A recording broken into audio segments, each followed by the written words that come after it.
आपणकर जदि कन्या राशि हुई थाए तेबे एही भिडियोटी को थरे मात्र शेष पर्यंत देखंतु। आपणकर व्यस्तबहुल समय मध्यरु 10 मिनिट समय आपण निज पई दियंतु एवं निजर भविष्यत विषय जानतु। काहेकि ना कन्या राशि व्यक्तिविशेष मानकर जीवन एही पवित्र महाशिवरात्रि ठारू बदलिबाकु जाउअछि। कारण ग्रह नक्षत्र मानकर चलन रे गोटे बहुत बड़ परिवर्तन हेबाकु जाउअछि, जहाद्वारा आपणकर जीवन रे चलिथिबा समस्त दुख कष्टरू आपणको मुक्ति मिलिबाकु जाउअछि एवं पुणी थरे एही महाशिवरात्रि ठारू एमानकर जीवन रे खुशी फेरिबाकु जाउअछि। काहेकि ना आपणकर पंचम भावरे चतुर्ग्रही जोग बनिबाकु जाउअछि। शुक्र एवं बुध लक्ष्मी नारायण राजयोगर निर्माण करुछंती। यह सहित आपणकर षष्ठ भाव को मध्य चलन करिवे, जहाद्वारा आपणकर भाग्यर गोटे बड़ परिवर्तन हेबाकु जाउअछि। आपणकर जीवन रे किछि खास हेबाकु जाउअछि, जहा आपण स्वप्नर मध्य कल्पना मध्य करि नथिबे। आपणकर कर्मर उन्नति, भाग्यर उन्नति, अनेक दिगुर आपणक पाखकु अर्थ आसीबार अछि। आपणकर जीवन रे किछि चमत्कार हेबाकु जाउअछि, जहाद्वारा पुनर्बार एही महाशिवरात्रि ठारू आपणकर जीवन रे खुशी फेरिबाकु जाउअछि। तेबे आसंतु जानिबा एही महाशिवरात्रि ठारू आपणकर जीवन रे कौन सबु बड़ परिवर्तन हेबार अछि। एहा पूर्वरु जदि आपणकर भी कन्या राशि हुई थाए एवं आपण भी महादेवंकु सच्चा हृदय रे भक्ति करुथांती, विश्वास करुथांती, तेबे एही भिडियोटी को लाइक करी कमेंट बॉक्स रे ओम नमः शिवाय हर हर महादेव अवश्य लिखि दियंतु। देखंतु राहु आपणकर षष्ठ रे थिबारु आपणकर स्वास्थ्य जनित समस्या देखा देउथिला, धन जनित समस्या देखा देउथिला। परिश्रम अनुसार आपणको फल प्राप्ति होई नथिला। आपण ऋण नेइथिले किंतु ऋण सुझी पारु नथिले। ऋणर भार आपणकर ऊपर बढ़ी जाइथिला। गृह परिवार रे खुशीर वातावरण नथिला। शिक्षा क्षेत्र रे समस्या देखा देउथिला। आपणकर अननेसेसरी खर्च हेउथिला। समाज रे आपणकर मान सम्मान नथिला। आपणको चाकरी प्राप्ति होई पारु नथिला। संतान संतति पाई आपण चिंतित थिले। आपणकर व्यापार वाणिज्य रे लॉस हेउथिला। प्रेम जीवन रे मध्य समस्या देखा देउथिला। तेबे एही भली जहा भी समस्या आपणकर जीवन रे चालुथिला ताहा एबे दूर हेबाकु जाउअछि।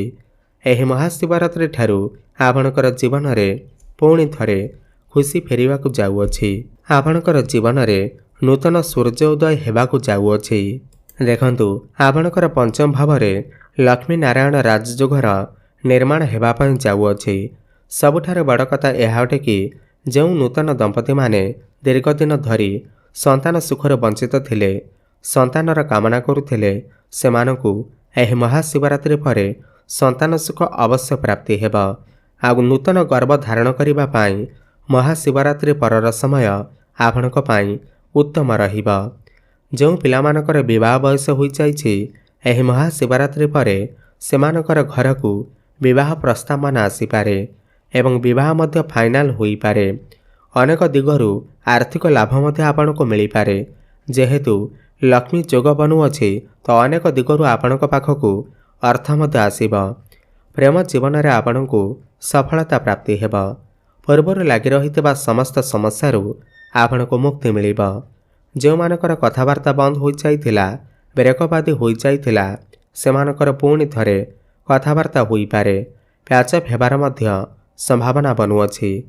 आपणकर जीवन रे केही नूतन पार्टनर मध्य आसी पारंती। भ्रमण सुख आपणको प्राप्ति हेबा।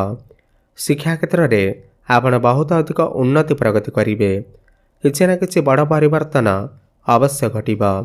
एही महाशिवरात्रि परे जदि आपण किछि एग्जाम देउछंती, खास करी कॉम्पिटिटिव एग्जाम देउछंती, तेबे सेथिरे आपण निश्चिंत भावरे उत्तीर्ण करिवे।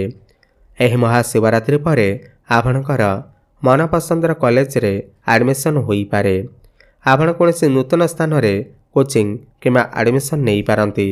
समस्त इंटरव्यू रे आपणको सफलता प्राप्ति हेबा।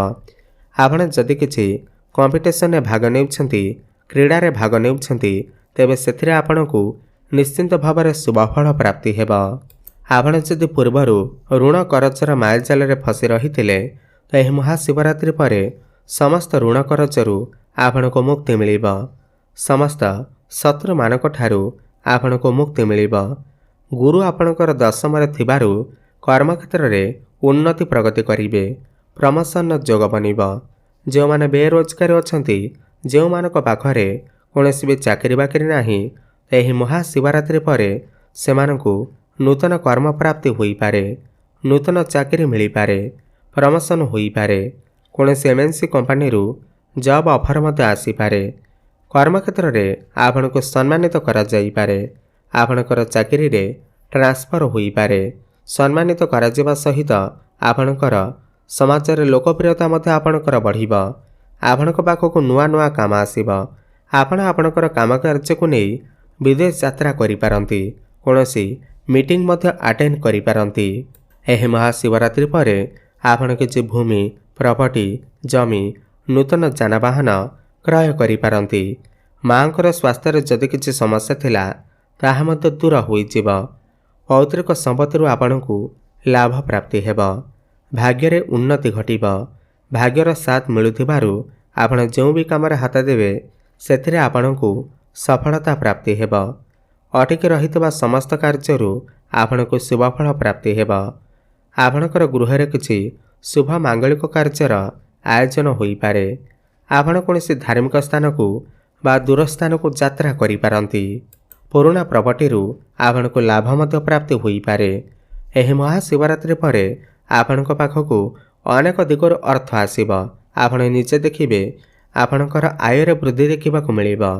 ଡେଲି ଇନକମ୍ ଆପଣଙ୍କର ବଢ଼ିବ। ଫାଇନାନ୍ସିଆଲ ଗ୍ରୋଥ୍ ହେବ। ଆପଣଙ୍କର ବ୍ୟାଙ୍କ ବାଲାନ୍ସ ମଧ୍ୟ ବଢ଼ିବ।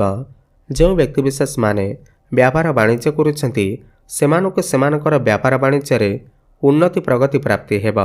ଆପଣ କୌଣସି ନୂତନ ବ୍ୟାପାର ବାଣିଜ୍ୟ ମଧ୍ୟ ଆରମ୍ଭ କରିପାରନ୍ତି, ଯାହା ଭବିଷ୍ୟତରେ ଆପଣଙ୍କୁ ଅନେକ ଗୁଡ଼ିଏ ଲାଭ ଆଣି କରିଦେବ। ବୈବାହିକ ଦାମ୍ପତ୍ୟ ଜୀବନ ମଧ୍ୟ ସୁଖମୟ ଅତିବାହିତ ହେବ। ପୂର୍ବରୁ ଲାଗି ରହିଥିବା ସମସ୍ୟାରୁ ମୁକ୍ତି ମିଳିବ। ଆପଣଙ୍କର ଲାଇଫ୍ ପାର୍ଟନରଙ୍କର କ୍ୟାରିୟରରେ ମଧ୍ୟ ଗ୍ରୋଥ୍ ଆସିବ। ପାରିବାରିକ ସୁଖ ଆପଣଙ୍କୁ ପ୍ରାପ୍ତି ହେବ। ଆକସ୍ମିକ ଧନ ପ୍ରାପ୍ତି ହେବାର ଯୋଗ ବନିବ। ବଡ଼ ଭାଇ ଭଉଣୀମାନଙ୍କ ସହିତ ସମ୍ପର୍କ ମଜବୁତ ରହିବ।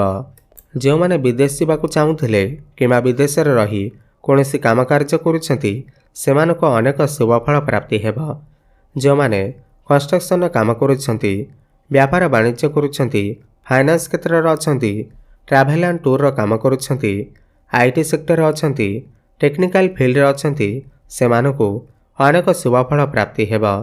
ଏହି ମହାଶିବରାତ୍ରି ପରେ ଆପଣ ବହୁତ ଅଧିକ ଛୋଟ ମୋଟ ଜାଗାକୁ ମଧ୍ୟ ଯାତ୍ରା କରିପାରନ୍ତି।